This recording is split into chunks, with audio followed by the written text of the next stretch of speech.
Good evening. I am Dr. Kimberly Sprawling, and I am on with Yaya Diamond. We're going to talk tonight about emptiness, the feeling only God can feel.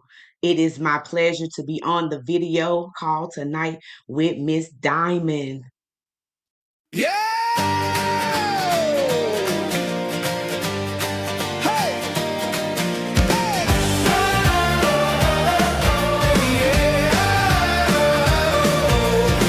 Yaya diamonds, dream chasers, we won't wait. Subscribe today before it's too late. Inspiration flowing just like the breeze. Chase your dreams and feel at ease. Be good. Be very good. 1 million viewers on YouTube. 1 million views, 1 million views. We reached 1 million views. I wasn't counting. I wasn't counting. I didn't even realize that they were counting, but they were counting 1 million views. That blew my mind. I was like, somebody's counting? Really? 1 million views. That's amazing. And now let's go for 2 million. Let's actually go for like more subscribers. If you are going to be inspired, you're going to be inspired by my next guest. Kimberly is on the line. Kimberly Sprawling is here to talk about her book, Emptiness. And I am so very excited to have so many amazing, I would say, leaders and motivational people and people that want to mentor other people through their books, through their content, through everything that they're doing, through their troubles and their financial issues and everything, right here on Dream Chasers Radio, where we have real people, real success stories. And let me stop talking. Kim, what's up, girl? How you doing, Kimberly? Girl, I'm so happy to have you. It's terrible, Good isn't it? evening. Hey, I have to calm Yes, down. I'm excited. I'm excited to have you. Definitely, definitely. Thank awesome. you I'm so excited much. to be here as well. Oh, thank you. So emptiness. I think I've had emptiness before, to the point where, depression kind of settled in for a minute there, but you can't be depressed when you have so many amazing people like yourself coming on the show. So what inspired you to write Emptiness, and how did these experiences shape you the message of your book?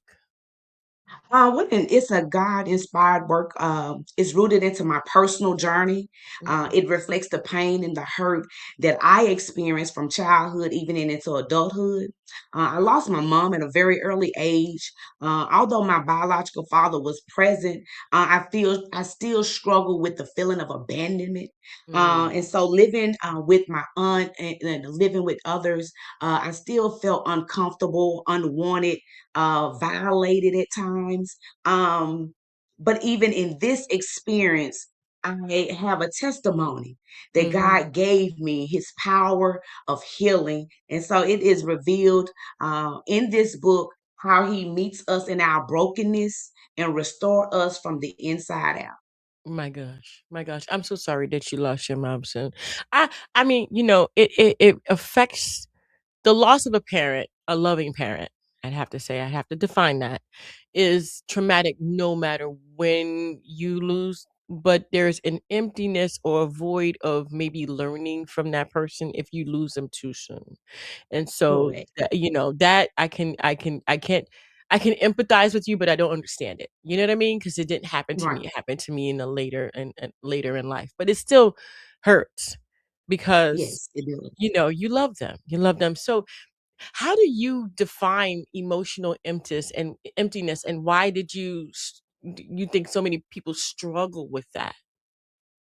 It's an emotion that is suppressed, unresolved, and when these feelings they develop over time Mhm. due to that undressed pain or trauma or that behavior pattern that we build. So when this happens, it leaves us untreated.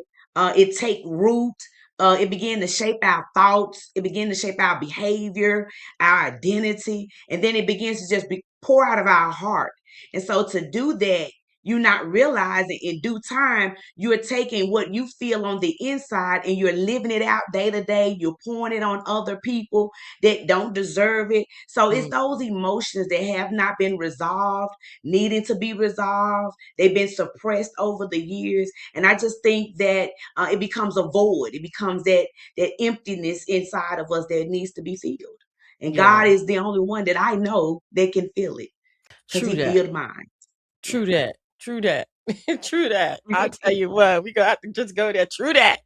You know, Yes. my gosh, so I understand how this has shaped you.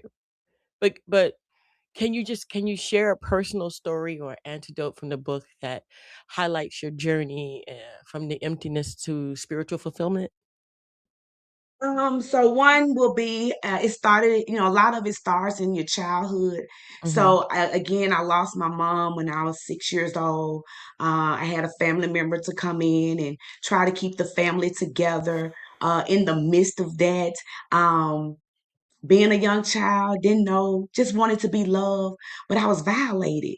I was molested. Uh, I was my virginity was taken and I was just violated. And so that led me as I got older, as a teenager, as a young adult, that you become promiscuous. You become looking for love in all the wrong places, and you trying to find and feel that void, that hurt, get rid of it.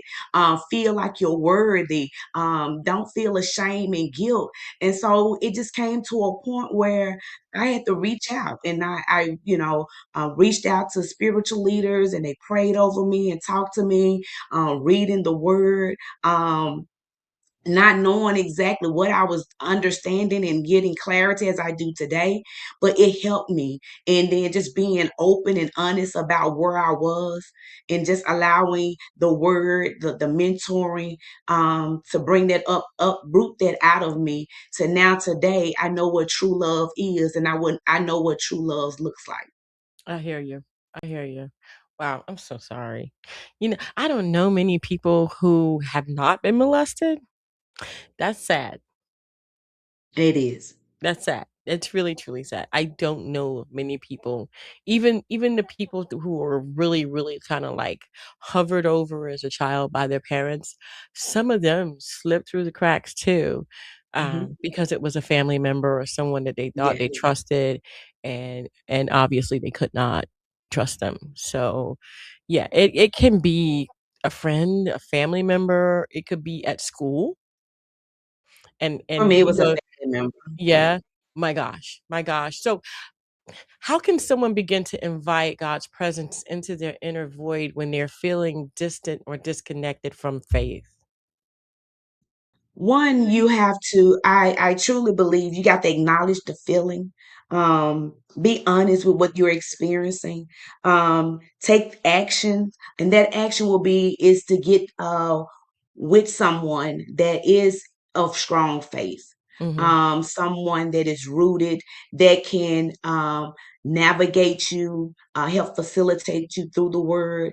Really tarry with that person, Mhm. to help you, because it's not something that's gonna be you're going to be healed of overnight, but taking those actions, beginning to address the root cause. Where did this come from? Where it stem from? Because a lot of times we don't want to go back and visit that.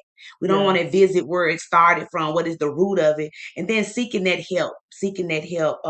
Don't be afraid to reach out for support.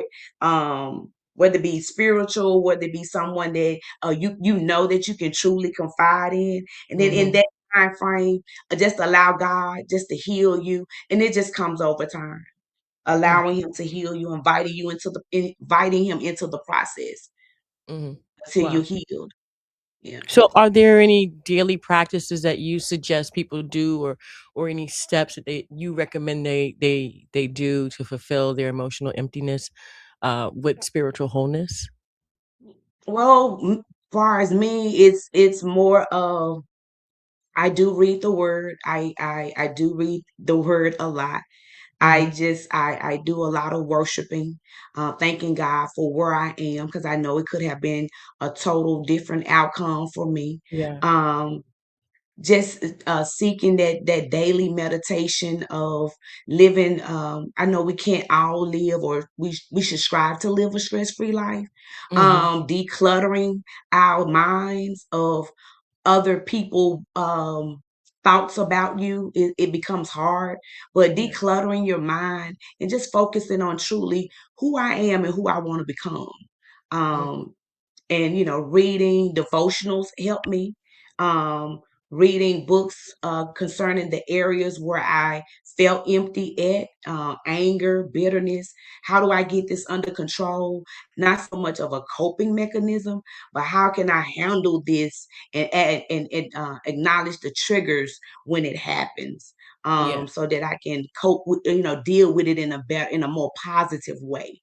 Mhm. Helps me. So that's why I included the devotion at the end of the book, where those different feelings that I felt, I created a reflection, um, a mini devotion with a reflection, and then you have time to write about how you feel, and then there's a prayer to close you out.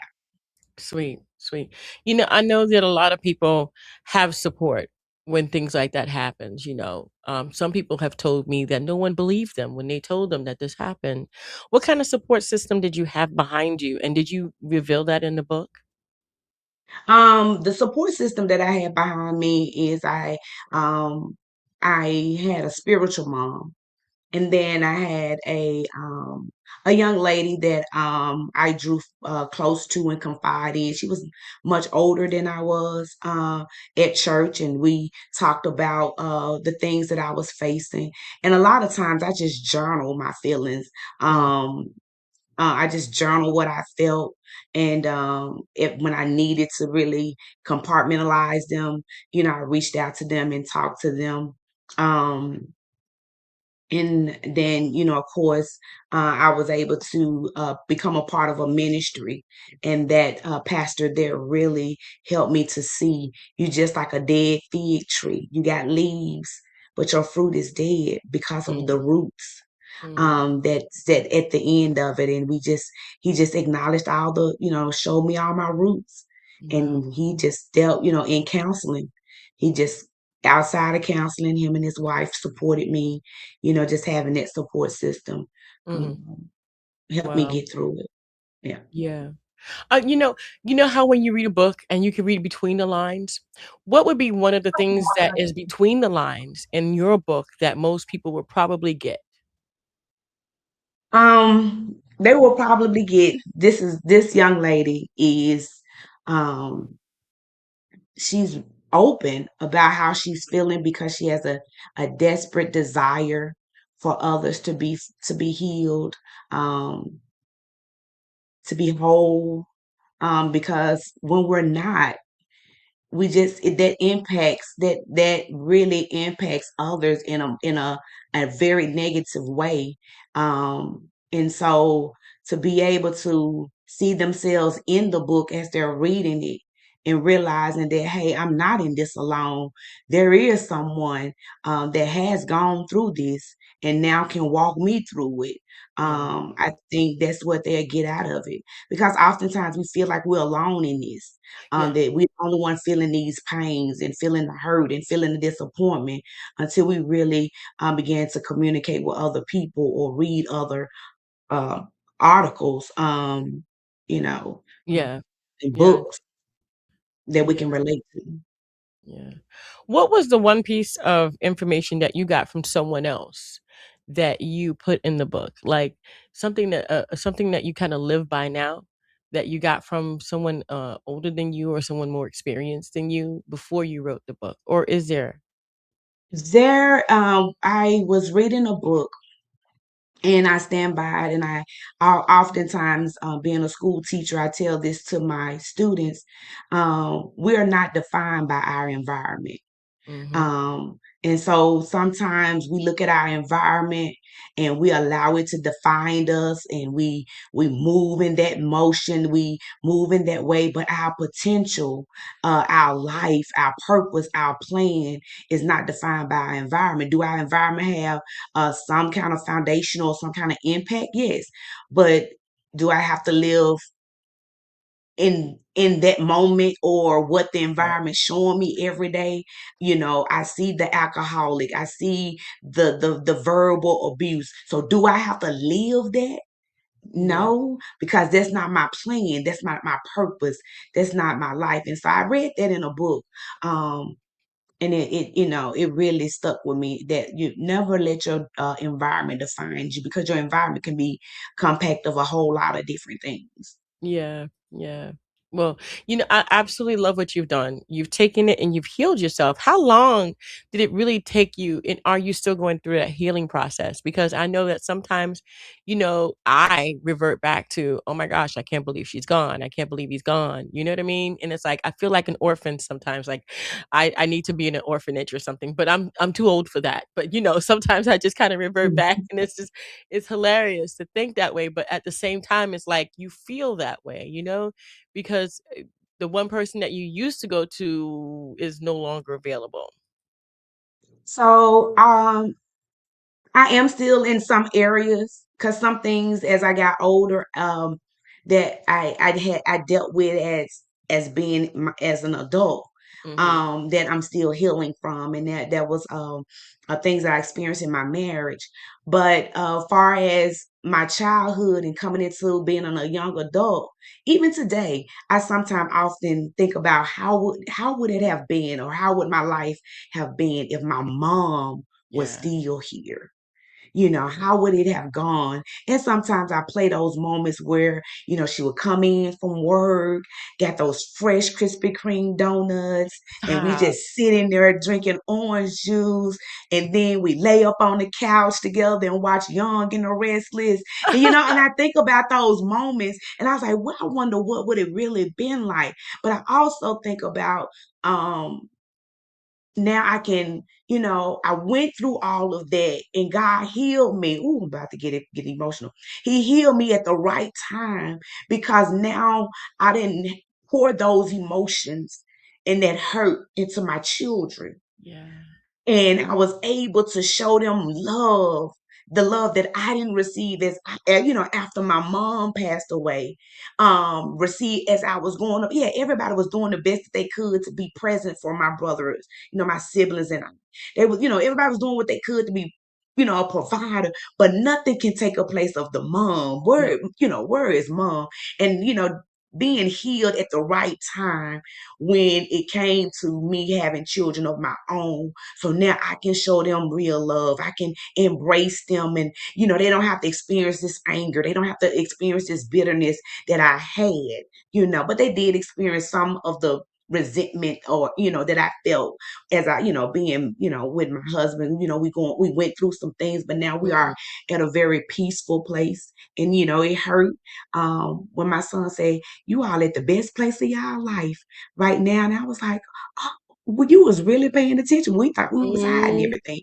Um, but far as my childhood, I just thank God that, He gave me that right in the nick of time, Yeah. to really be able to cultivate them in a loving environment that, they can build their, they're going to have their own emotions, their Yeah. emotions that's not built off of what they parent poured into them. So that's the beauty of it. Yeah, Yeah. I hear you. I hear you.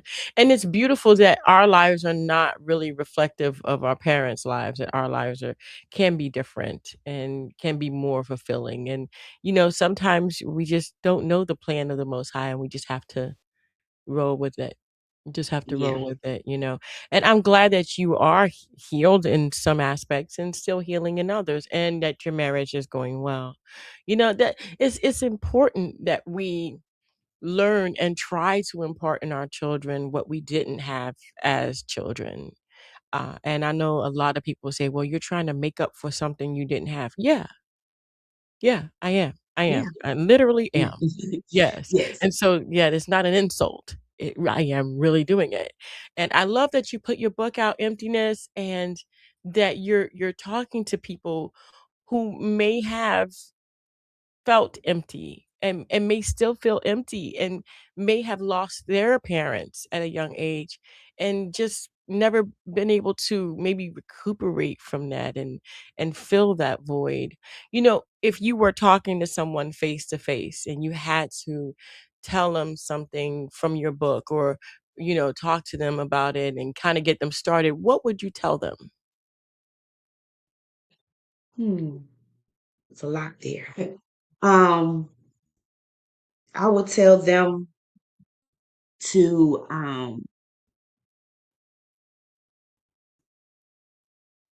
let release the pain and place it with joy, happiness, peace, because carrying that pain for so long, we don't realize that it deteriorates the inside of us.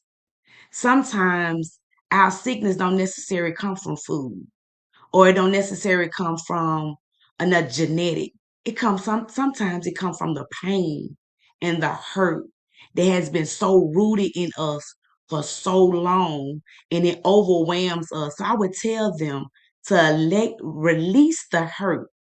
It will do you well to release it, because then it would allow you to experience the peace and the joy that God has for us. And even as being a non believer, there is still joy for you. There's still a life or peace for you. All you have to do is release your hurt.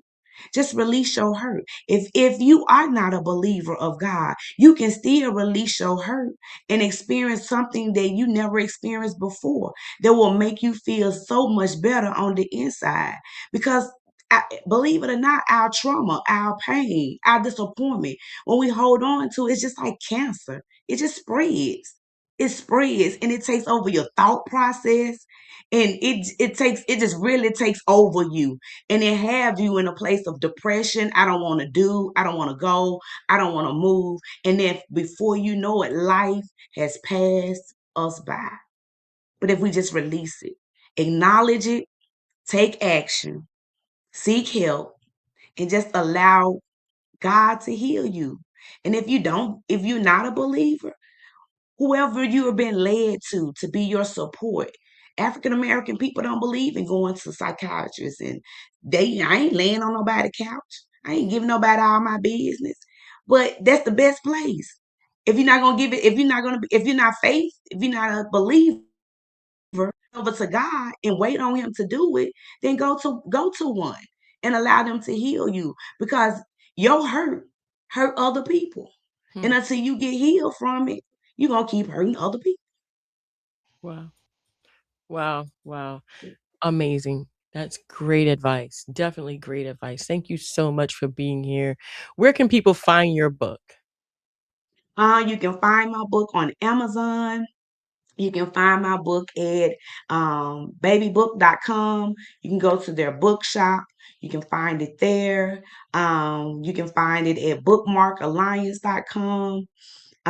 Or you can email me at info@turncompleteministry.com, and I can get your address and mail one to you. You can find me at Turn Complete on Instagram, and of course, Kimberly Sprawling on Facebook. Awesome. Awesome. And I want to thank Bookmark Alliance for having you come on the show today. It's just been a pleasure to have you here. Definitely. Definitely. Thank you so much for being here, Kimberly. Thank you Thank for you. having me. Thank you. And thank you guys so much for tuning in. If you feel like this is something that you need, this is something that happened to you, even if it's one thing or the other or neither, and you know someone who this has happened to, maybe the book will help. I'm just saying, here we are here to guide and to share our experiences, to let you know you're not alone.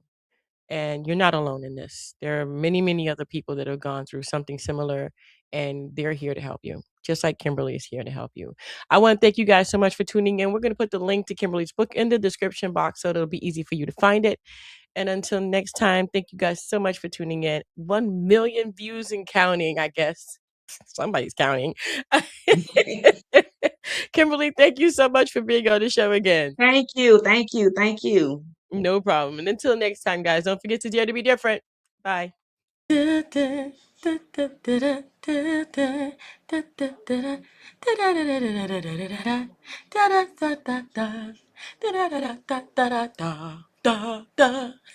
you for watching.